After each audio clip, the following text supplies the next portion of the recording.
திருடன் உங்களை கண்ணமிட்டு இருக்கலாம், வந்ததை கைப்பற்றிய அடிமையாக்கும்னு நினைச்சிருக்கலாம்.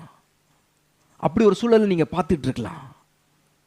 கர்த்தர் அதிலிருந்து உங்களை தப்புவிப்பார். அவர் எரிகிற அக்கினி ஜூளைக்கும் ராஜாவாகிய உம்முடைய கைக்கும் நீங்களாக்கி விடுவிப்பார்.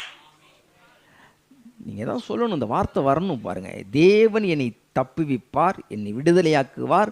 மறுபடியும் தேவனை இன்னும் உற்சாகத்தோடும் இன்னும் ஆர்வத்தோடும் தேவனை ஆராதிப்பேன், இன்னும் தேவனுக்கு நன்றி உள்ளவளாக இருப்பேன்கிற ஒரு இருதயம் உண்டாகணுங்க. இப்பயே உண்டாகணும், இப்பயே உண்டாயிரணும்.